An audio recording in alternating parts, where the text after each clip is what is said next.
A gente já vem falando de uma temática específica desde o início do ano, que é a prevalência das leis espirituais sobre as leis humanas.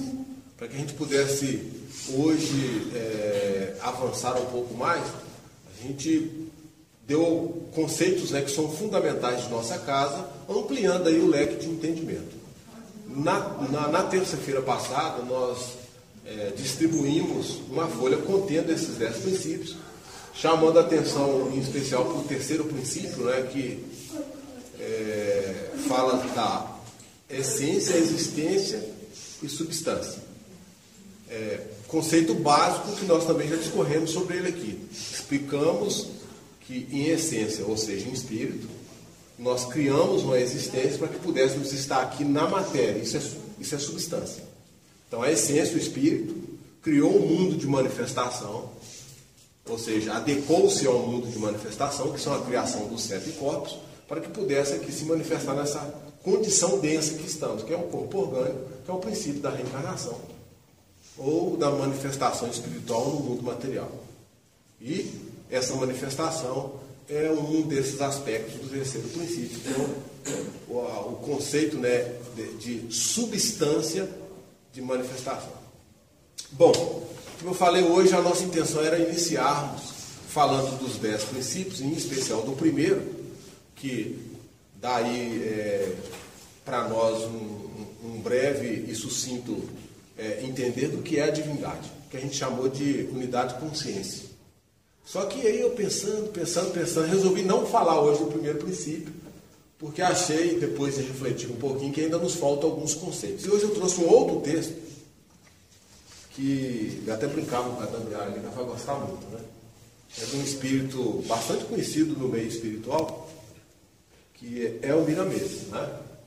E é um texto tirado de um dos livros, né, psicografado pelo João Nunes, né, que chama Saúde, que aliás, né, eu lembro aqui, eu recebi esse livro de presente, né, do Oxarramon, ou seja, do Marci, e da própria Daniela, não sei se vocês lembram.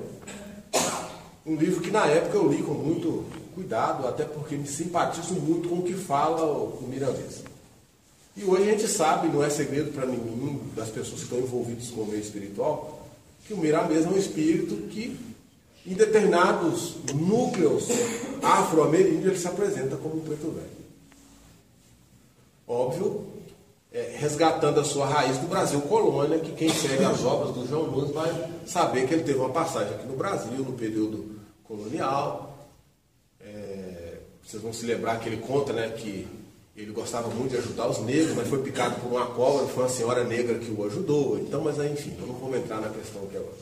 Mas eu trouxe um texto desse espírito que vai enfatizar bastante o que a gente já discute aqui. Nós temos falado muito na questão do sagrado presente na natureza e da importância da nossa relação com a natureza para buscarmos a autocura. Lógico que quando se fala em autocura é a cura profunda, não é a cura superficial. Por isso, dissemos aqui que a manifestação da doença no corpo físico, na verdade, é uma materialização de algo que já existe em corpos mais sutis. Conforme dialogamos, o espírito, em essência, teve que criar corpos de manifestação. Até ele sair do seu reino de origem e estar nessa condição que nós estamos aqui, ele criou 7 corpos. E óbvio que à medida que ele foi criando esses corpos, ele foi se adaptando ao plano de existência. Não importa se é astral ou se é dimensional físico. Só que nessas manifestações, a própria existência gerou determinadas desarmonias, desequilíbrios. São esses, né, talvez as energias que precisamos equacioná-las. Por isso que buscamos pela doutrina do Tríplice Caminho o equilíbrio, a estabilidade e a harmonia. Então, quando falamos em autocura, falamos dessa triunidade como um processo convergente. Então, a cura do espírito é uma manifestação saudável da matéria. A manifestação desarmônica da matéria mostra que o espírito está com alguma disfunção que precisa ser ajustado. Bom, por que estamos falando isso? Porque esse texto ele vai justamente nos chamar a atenção para alguns desses pontos relevantes que já comentamos aqui. Não dá para me ler o texto inteiro, porque senão a gente, até porque a gente já está começando o jeito um pouco atrasado. Mas eu grifei no texto algumas partes, justamente para chamar vocês, quando estiverem lendo, a essa reflexão. Olha que o texto, vou repetir aqui, o texto não é meu, o texto é de um espírito chamado Miriam. Mas é uma fala que, como temos defendido, é uma fala universal, mostrando que a verdade, ela é, na verdade, uma tradução de uma realidade. E se a verdade expressada tem vínculo com uma realidade que não modifica, independente do ponto de vista religioso, científico, filosófico, artístico, isso é importante para a gente aqui ressaltar, para que isso já vá sendo sedimentado por nós nesse arcabouço aí de busca de conhecimento. Antes de eu ler aqui as partes grifadas, é um texto que eu vou também disponibilizar na loja, vai estar lá, como já falamos, né, à disposição de todos vocês que quiserem, né, adquiri-lo, justamente para compilar aí na pastinha que vocês estão, acredito eu, né, guardando aí, montando os seus alfarrábios, né, ou seja, os seus livros de consulta. Eu não sei se vocês se lembram, nós falamos de três palavras que são bastante relevantes para que a gente possa avançar no diálogo. Na época até brincamos, né, falando que essa palavra, o nome é muito pomposo, né? Epistemologia. Quem lembra? Na época nós falamos que epistemologia, para facilitar a compreensão, seria conhecimento.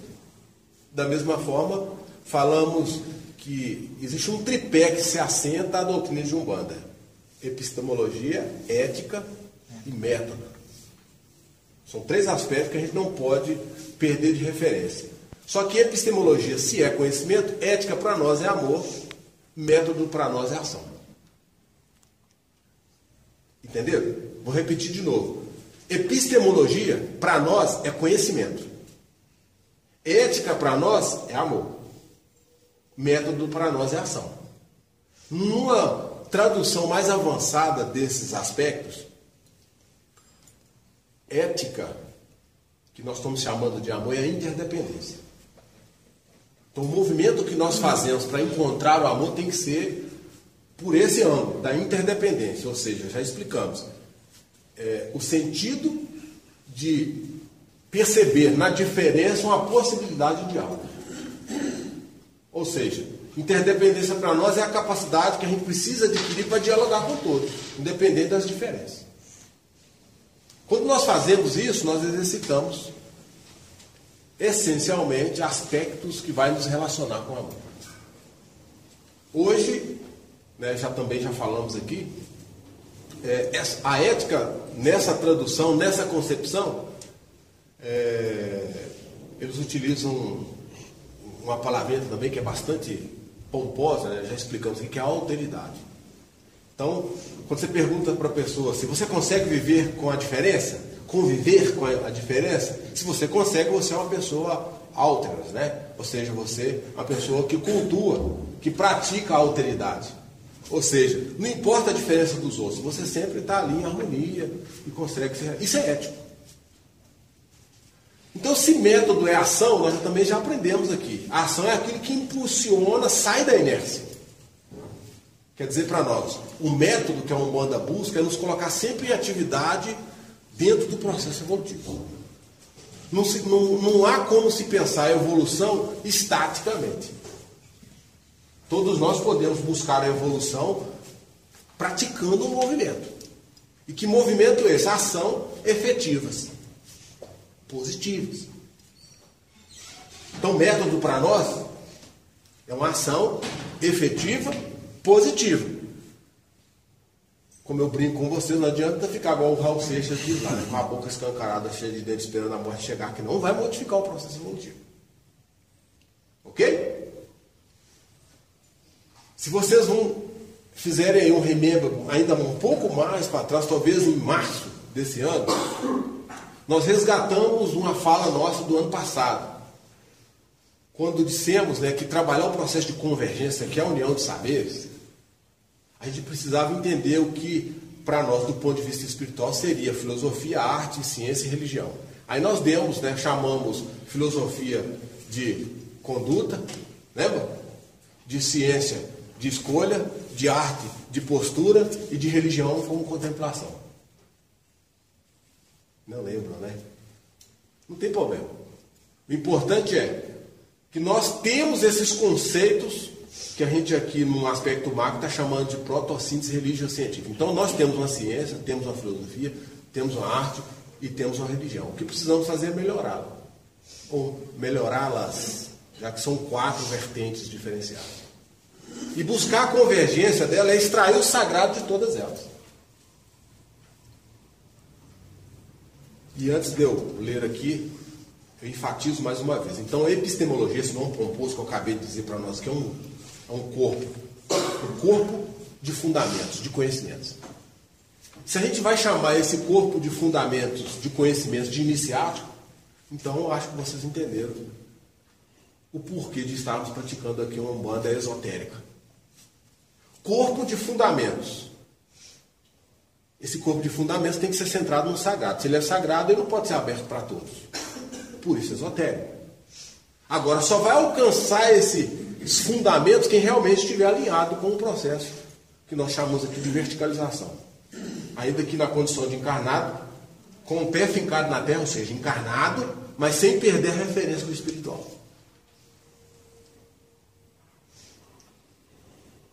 E esse é o processo iniciático. Para os mais avançados, aqueles que já nos acompanham mais tempo, vai lembrar que o conceito de iniciação para nós passa por 3 etapas, lembra?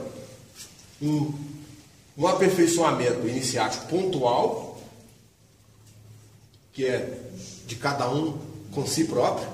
A gente chama isso de autoconhecimento. Um conhecimento um pouco mais avançado, que sai dessa individualidade e vai para o meio, vai para a natureza a qual nós vivenciamos. Ela é relativa. Então, é uma iniciação que já está mais relacionada aos aspectos cósmicos. Que afinal, que é a iniciação superior, mais avançada, é aquela que nós já relacionamos diretamente com as potências espirituais. Ou com os enviados diretos dos orixás, que a gente chama aqui no terreiro de ancestrais. Então, quando nós ouvimos um preto velho dar um conselho para nós escutamos um caboclo nos chamar a atenção, nós escutamos ou abordamos, ou somos envolvidos pela energia de atuação do mestre da pureza, que é uma criança, ou somos colocados dentro da lei por um Exu e ficamos atentos a essas diretrizes, nós estamos sendo diligentes. Ok? Mas nós falamos também que democracia é um regime de responsabilidade. Então o conhecimento pode ser divulgado para todos? Pode. Mas ele pode ser dado para uns e para outros com um critério que a gente chama de responsabilidade. E é isso que nós vamos falar na semana que vem, antes ainda de entrar no primeiro princípio. E aqui eu volto. Isso aqui tudo foi para simplesmente ler aqui parte ou fragmentos, né, da frase. Depois vocês vão ter, como eu falei, a oportunidade de ler todo o texto. O texto é estudai a natureza. O Miramês fala assim, estudai a natureza, é o título que ele dá para o texto.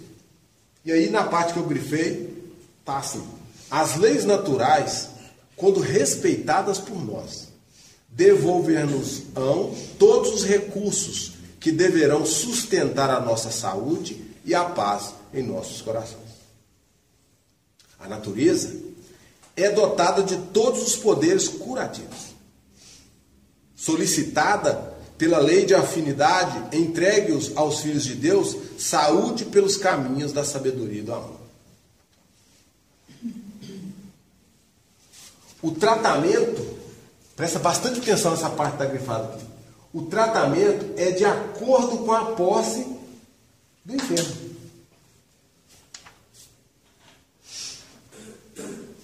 E outra parte que eu grifei.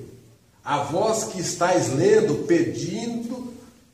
pedimos que estudeis a natureza e que observeis as leis que a tudo governam, para que tenhais saúde e paz. Aí eu grifei 2 palavrinhas aqui e uma outra final aqui, que é a intuição e a sabedoria, que ele fala que são 2 princípios essenciais para o entendimento da natureza. Ver como está próximo da nossa linguagem de terreiro. E aqui ele vem, né, para encerrar, depois vocês vão buscar no texto lá. Quando o espírito está pronto na escola da natureza, a saúde aparece como bênçãos da divindade.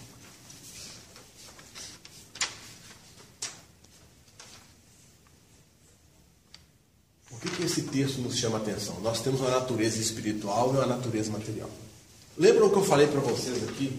Nós precisamos aprender a quebrar a dualidade. Lembram disso? Falei que nós somos espírito, mas um corpo. Então nós vivemos duas realidades no mesmo núcleo.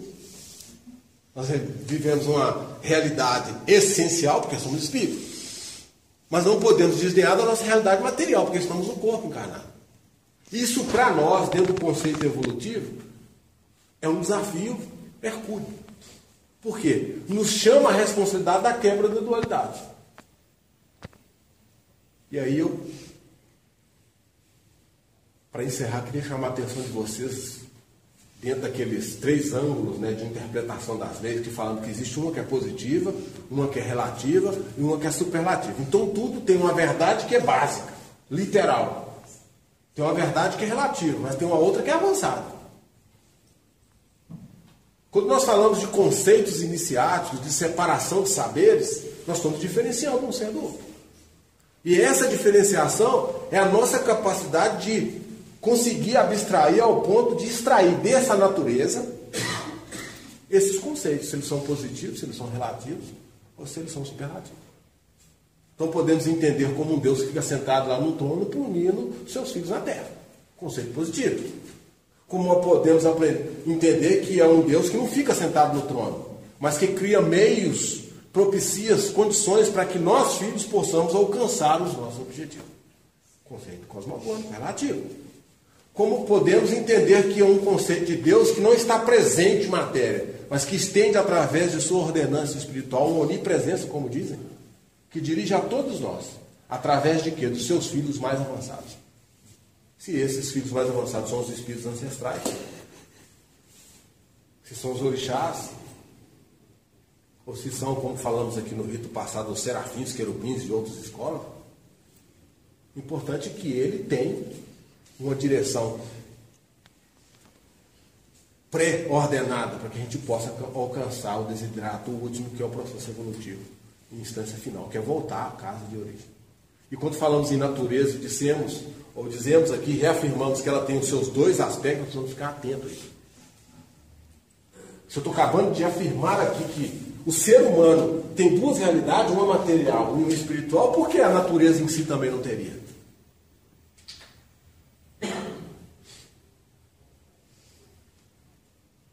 Então, quando eu chamo a existência de vida, a vida pode ter conceitos diferentes. Mais positivos ou mais avançados. Ou mais superlativos ou mais essenciais. E aí, dentro do conceito de saúde, né, que é o propósito principal nosso aqui, a gente já explicou, né? Se nós já sabemos que temos essas 2 naturezas e que a Umbanda está nos oportunizando a aperfeiçoar o saber, já que a Umbanda é uma forma inteligente de se viver bem, é uma escola de síntese, então eu posso fazer minhas opções, minhas escolhas, vocês concordam? E avançar nesse saber, separando o que é bom e o que é ruim, aprofundando conceitos que são realmente objetivos do ponto de vista evolutivo, que não me permite errar tanto.